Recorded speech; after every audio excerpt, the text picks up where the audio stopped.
Olá, pessoal, tudo bem com vocês? Vamos continuar a falar do processo do trabalho? Vamos lá. Hoje, começamos partes e procuradores no processo do trabalho. Pessoal, o primeiro subitem deste é o jus postulandi.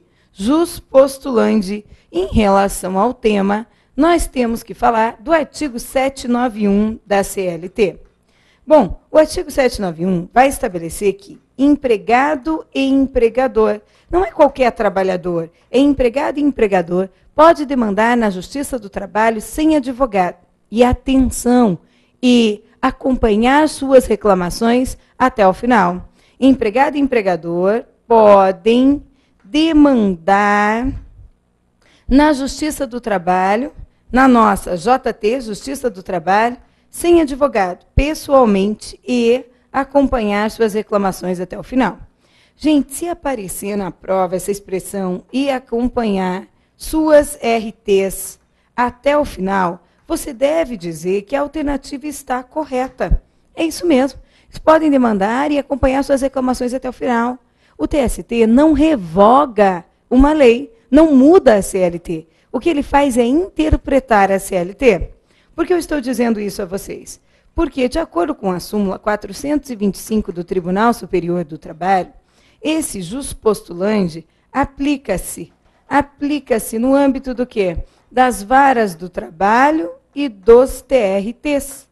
Esse jus postulandi não se aplica no caso de recursos para o TST, não se aplica em casos de ação rescisória, ação cautelar e mandados de segurança. Não se aplica. É por causa disso que muitas vezes as pessoas querem anotar que está errado na prova o texto do artigo 791 da CLT, segundo o qual empregados e empregadores podem demandar pessoalmente na Justiça do Trabalho, e acompanhar suas reclamações até o final. Como é a leitura que você deve fazer desse texto? É o seguinte: tem o direito de acompanhar as suas reclamações até o final, mas o TST reconheceu que esse acompanhar a sua causa até o final é apenas enquanto vigora o duplo grau de jurisdição.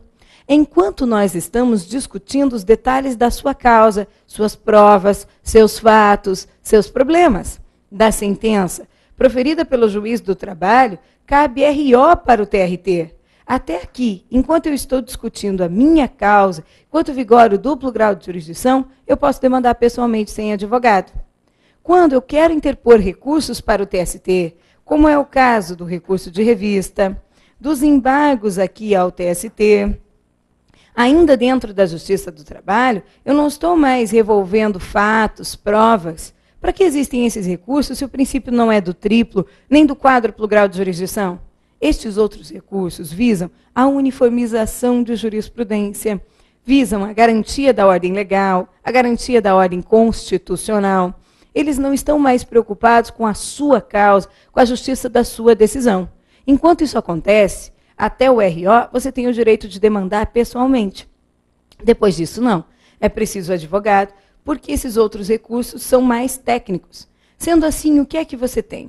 Se aparecer na prova que empregado e empregador podem demandar na Justiça do Trabalho e acompanhar suas reclamações ou suas causas até o final, você diz que sim. Se o examinador aparecer em uma outra alternativa, querendo perguntar até onde que vai essa sua causa, por exemplo, você pode demandar pessoalmente no âmbito das varas do trabalho e dos TRTs, aí você já sabe que ele está querendo saber onde exatamente é possível demandar, até onde que vai essa sua causa. É muito comum, tem caído muito nas provas o seguinte: o jus postulandi aplica-se no âmbito das varas do trabalho e dos TRTs, abrangendo as ações rescisórias? Não. Por isso você tem que ter essa súmula na sua cabeça. Se ele perguntar vara do trabalho, TRT, recursos para o TST, você tem que aplicar diretamente essa súmula 425 do TST na sua prova. Logo, o jus postulandi aplica-se no âmbito das varas do trabalho e dos TRTs? E não se aplica quando se tratar de recursos para o TST, ações rescisórias, ações cautelares e mandados de segurança, ok? Então, veja, gente, Nestes casos, eu tenho o direito de demandar sem advogado, concorda? Tenho o direito, eu, quando sou empregado, ou o empregador, de demandar sem advogado.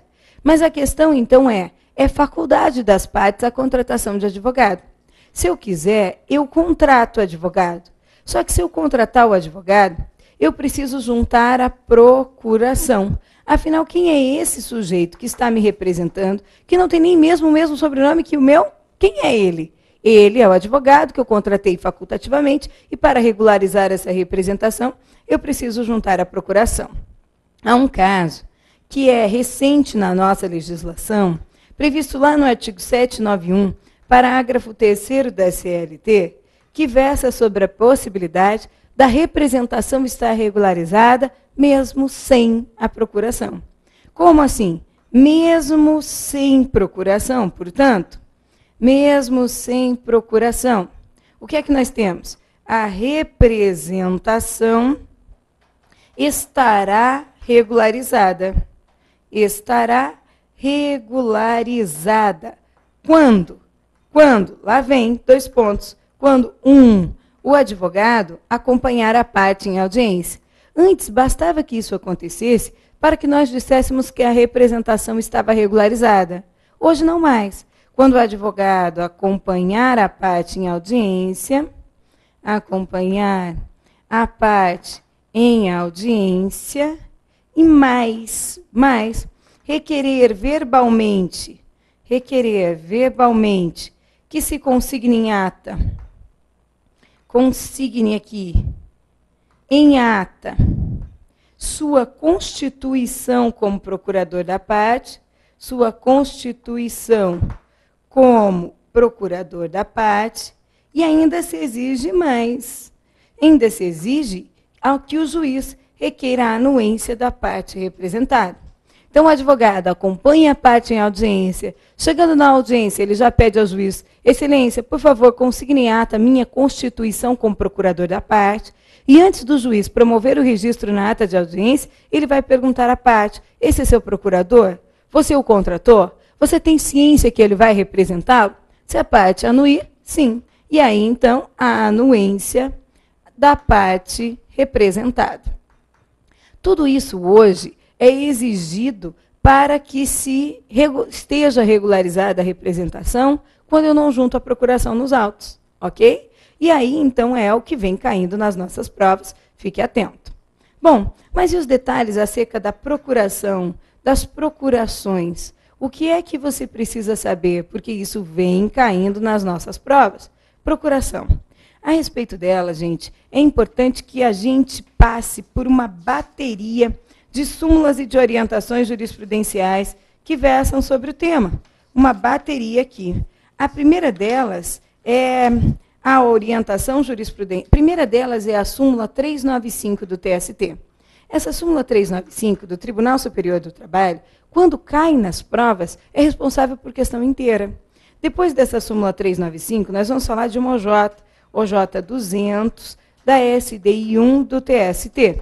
Já vou colocar aqui a relação completa para você, porque daí depois, se você quiser já anotar e depois só acompanhar as explicações, elas todas estão na sua apostila. Vamos falar também da súmula 383 do Tribunal Superior do Trabalho, também da OJ 373 da SDI 1 do TST. Vamos falar também da OJ 255 da SDI 1 do Tribunal Superior do Trabalho, da súmula 436 do TST e da súmula 427 do Tribunal Superior do Trabalho. Vou comentar de novo cada uma delas, mas se você quer anotar, sempre é um recurso que você tem nas mãos para quem faz um curso online. Pauso, aí vai ficar parado neste quadro, você anota e play, dá sequência ao vídeo, ok? Primeira súmula é a 395 do TST. Essa é importante para a gente, porque, como eu já disse antes, quando ela cai na prova, é responsável por questão inteira. Esse item 1 da súmula 395, que eu já peguei aqui para ler para você, ela diz assim: válido é o instrumento de mandato, com prazo determinado, que contém cláusula estabelecendo a prevalência dos poderes para atuar até o final da demanda. O que é que você tem? Você tem uma procuração com prazo determinado de vigência. Mas tem também uma outra cláusula estabelecendo a prevalência dos poderes para atuar até o final da demanda. A princípio, isso parece contraditório. Como assim? Olha o que acontece. Imagine que eu faço um contrato com o escritório de advocacia, um contrato com o escritório, e o prazo de vigência desse contrato é de 1 ano. Então eu vou, já que recebo reclamações trabalhistas quase que diariamente, vou entregar várias e várias procurações para esse escritório, para eles poderem me representar. Imagine isso. Todas elas têm o prazo de vigência do nosso contrato de serviços de advocacia. 1 ano. 1 ano. Só que aí olha o perigo. Imagine que depois desse 1 ano, eu, ciente de que os processos demoram muito mais do que isso, esqueço. Bem naquele caso em que aquela causa é milionária. Nós já fomos condenados em primeira instância a pagar mais de 1 milhão. E aí o que aconteceu? Eu esqueço de juntar uma nova procuração ou um subestabelecimento para um outro escritório depois desse 1 ano. Ou mesmo para esse mesmo, caso tenha ocorrido a continuidade, a prorrogação do contrato de serviços advocatícios. E aí? E aí que, imagine que a interposição do recurso ordinário se dá depois desse 1 ano, quando eu já não juntei mais um outro instrumento de representação. O advogado que assina é o mesmo que estava na procuração anterior, que perdeu a validade quando venceu 1 ano. E aí? E aí que isso seria um prejuízo, isso geraria um prejuízo muito grande para o escritório.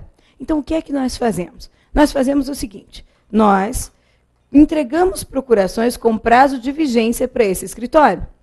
Então, o instrumento de mandato, que é a procuração, tem mesmo prazo determinado. Prazo determinado aqui no processo. Mas esta cláusula, esta mesma procuração, embora tenha prazo determinado, tem uma cláusula estabelecendo a prevalência dos poderes para atuação até o final da demanda. Até o final da demanda. O que isso quer dizer? Quer dizer o seguinte, se as procurações não foram juntadas em processo nenhum, elas têm prazo de vigência de 1 ano.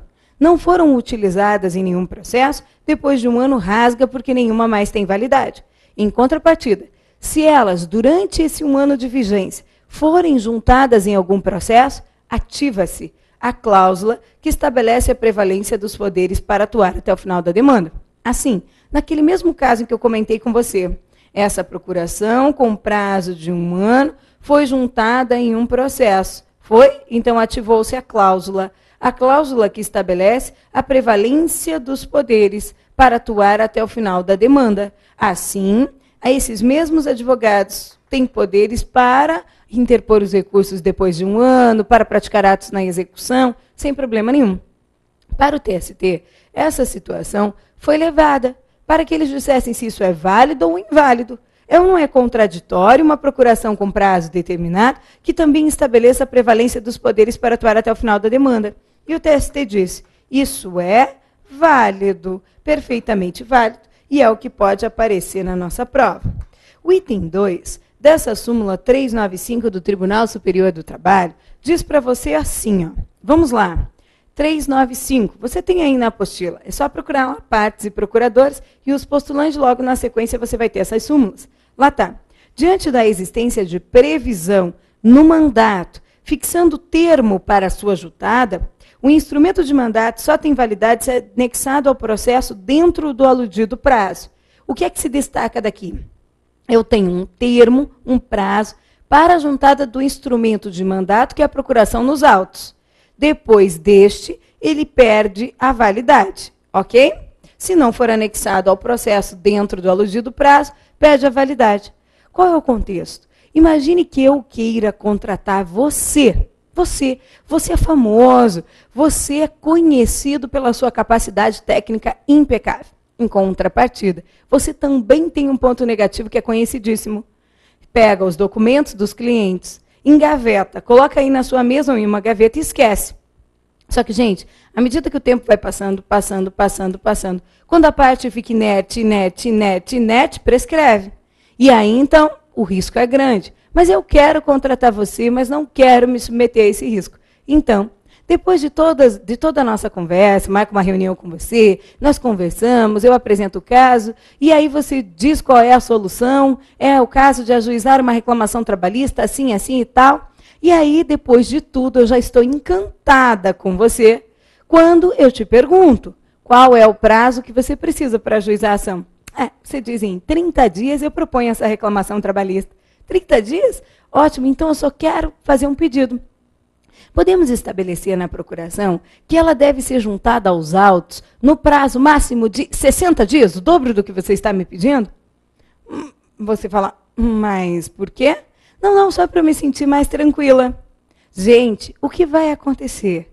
Esse advogado sabe que tem que propor a reclamação para poder juntar a procuração no prazo de 60 dias no máximo. Caso contrário, perde a validade. Está vendo? E se ele não fizer, se ele não ajuizar a reclamação trabalhista no prazo de 60 dias, ele vai ter que entrar em contato comigo, novamente, porque, caso contrário, os atos praticados por ele não terão nenhuma validade, já que ele não tem poderes. Está vendo? Então, olha só o que estabelece a súmula 395, no item 2 do Tribunal Superior do Trabalho. Dê uma olhada, vou ler de novo para você, fique atento. Diante da existência no mandato diante da previsão no mandato, fixando o termo para a sua juntada. Então, mandato aqui, com prazo para juntada. Se juntado posteriormente, se não observado, se não juntado no prazo, perde a validade. Ok, gente? Ele tem que ser juntado sob pena de perder a validade aqui. Só tem validade se juntado dentro do prazo. Perde a validade. Ok? Bom, o terceiro item dessa súmula 395 do TST diz que é direito do advogado subestabelecer. Diz que o subestabelecimento, que ocorre quando você me outorgou os poderes, e eu vou subestabelecer para um outro advogado.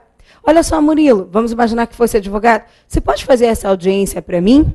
Isso pode acontecer independentemente de poderes expressos. Para tanto, é direito do advogado subestabelecer, obviamente, com reserva de iguais poderes.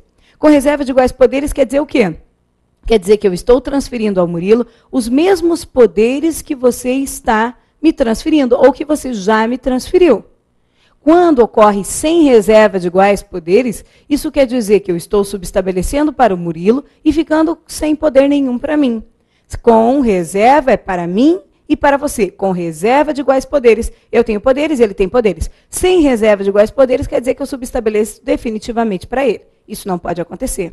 Mas o subestabelecimento, e se o examinador falar só em subestabelecimento, você entende que é com reserva de iguais poderes. Ele e eu ficamos com os mesmos poderes. É direito do advogado. O item 4º, ele apenas diz o seguinte, não abusa. Você tem o direito de subestabelecer, mas não abusa. O subestabelecimento não pode ser anterior à outorga dos poderes. Então, 3, é direito do advogado subestabelecer, mesmo que não haja poderes expressos no mandato para tanto. E o 4 vai dizer o quê? O subs não pode ser anterior à outorga dos poderes. Anterior à outorga dos poderes aqui. Já vamos aproveitar para falar da orientação jurisprudencial 200 da SDI 1 do Tribunal Superior do Trabalho.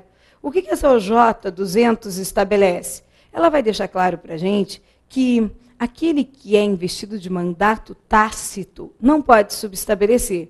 Quando que o advogado é investido de mandato tácito? Quando que isso ocorre? É naquele caso do artigo 791 da CLT. Eu não tenho procuração expressa nos autos. Eu, advogado, acompanhe meu cliente no dia da audiência e peça ao juiz que consigne em ata sua constituição como procurador da parte. Nós anotamos isso antes, nós vimos isso antes no começo desse bloco. Então, nós estamos investidos de mandato tácito. Nesse caso, é vedado o subestabelecimento. O subs. Tudo bem até aqui, gente? O J200 da SDI 1 do Tribunal Superior do Trabalho. Bom, dentro daquela nossa listagem geral, a súmula 395 do TST já foi? Quer dar uma repassada nela para ver se ela ficou na sua cabeça? Então, larga o que você está fazendo e vem no modo turbo de fixação. Deixa eu te perguntar, é válido ou é inválido? Um instrumento de mandato que tem prazo determinado e tem também uma cláusula estabelecendo a prevalência dos poderes para atuar até o final da demanda. Válido ou inválido? Válido. Uma vez juntado no processo, ativa-se a cláusula de prevalência dos poderes para atuar até o final da demanda. 2. Me diga uma coisa, se há no instrumento de mandato, que é a procuração, prazo para juntada nos autos, se este não for observado, esse instrumento terá alguma validade? Não. Só tem validade se juntado aos autos dentro do aludido prazo fixado para a sua juntada. Perfeito. 3. É ou não é direito do advogado subestabelecer? É correto afirmar que o advogado só pode subestabelecer se houver expressa previsão no instrumento de mandato? Falso. É direito do advogado subestabelecer. Agora eu te pergunto, o subestabelecimento pode ser anterior à data da procuração? Não, primeiro eu outorgo os poderes, através do instrumento de mandato da procuração, e depois este advogado, já com os poderes, pode subestabelecer para um outro advogado, que é direito dele. Próxima pergunta. Aquele que está investido de mandato tácito pode subestabelecer? É vedado. O J200 da SDI 1 do Tribunal Superior do Trabalho. Agora vamos falar da súmula 383 do TST. Vamos riscar só depois que falarmos, né? Beleza. Gente, quando nós estudamos o artigo 37, bom, a respeito da súmula 383 do TST, nós temos que passar pelo artigo 37 do Código de Processo Civil. Esse artigo estabelece o seguinte, que a procuração tem que ser juntada nos processos, no ato da prática do ato processual. Só que ele prevê também que é possível a posterior juntada da procuração. É possível a posterior juntada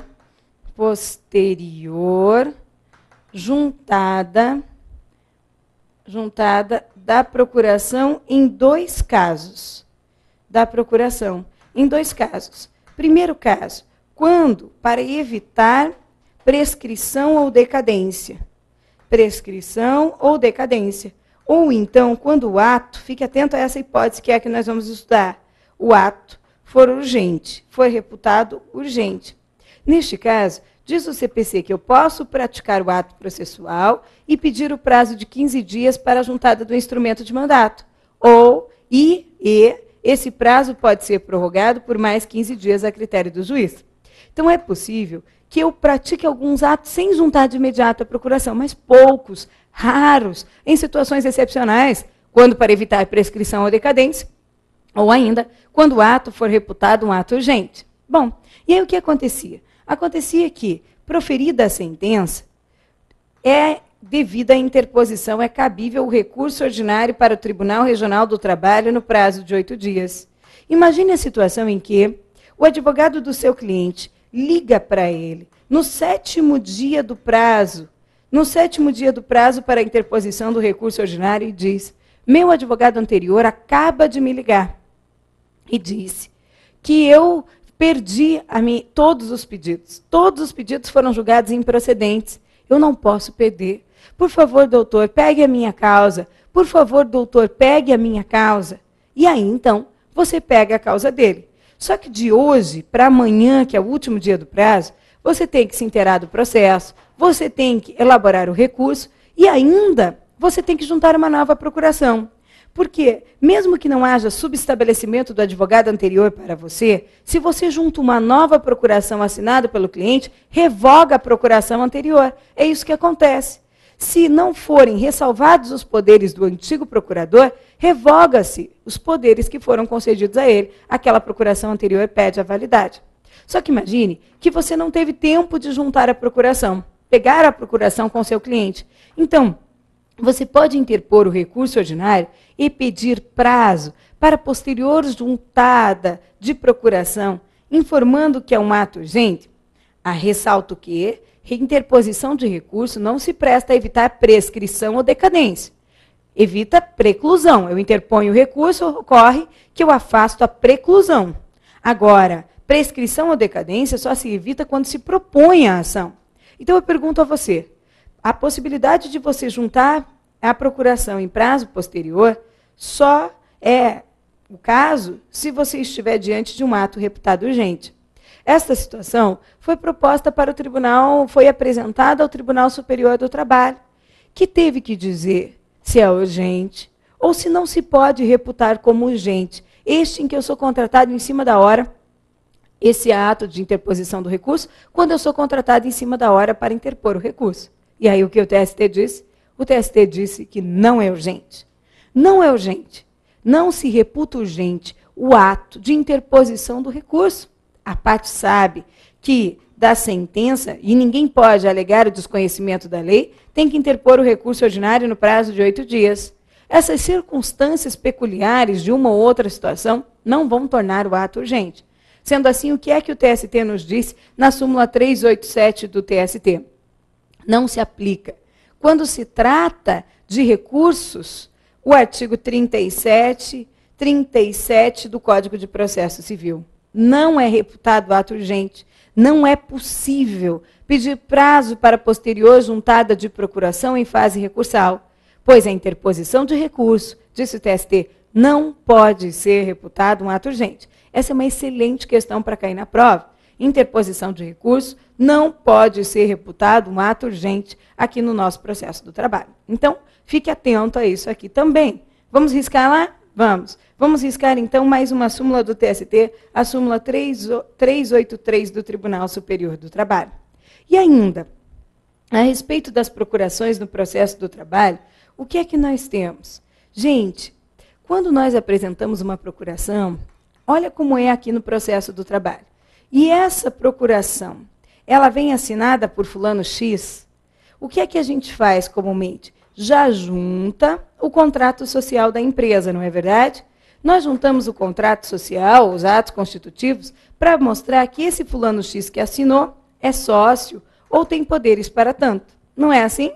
Só que, na verdade, a legislação processual civil que se aplica ao processo do trabalho não determina que é condição de validade da procuração a juntada do contrato social da empresa. Por isso, você não é obrigado a juntar o contrato social da empresa como condição de validade do instrumento de mandato. Só salvo se houver impugnação pela outra parte. Aí sim, a outra parte disse, não, a pessoa que assina a procuração não tem poderes para fazê-lo. Imagina, numa reclamação trabalhista proposta pelo Lucas, vai o Murilo como preposto da empresa. Quando chega no dia dessa audiência, está lá o Murilo e eu, advogado. O Murilo vira para mim e diz assim, quem assinou a procuração foi o Jairo. Só que o Jairo não tem poderes para representar o curso. Ah, não tem poderes para representar o curso? Não. Então, o que eu vou fazer, quando ele me cutucou e disse uma coisa dessa? Excelência, impugno a procuração. Impugno porque este que assina a procuração não tem poderes para tanto. E aí o que o juiz faz? O juiz, então, vai determinar a exibição de cópia do contrato social da empresa para verificar se o tal Jairo tem ou não tem poderes para representar a empresa. Por enquanto, o que é que você vai levar daqui, deste bloco, da parte final deste bloco? Vai levar que a juntada dos atos constitutivos da sociedade não são condição de validade do instrumento de mandato? Só teremos que juntar nos casos em que for impugnada esta procuração, ok? Continuarei a falar desse tema já no nosso próximo bloco, estou esperando vocês.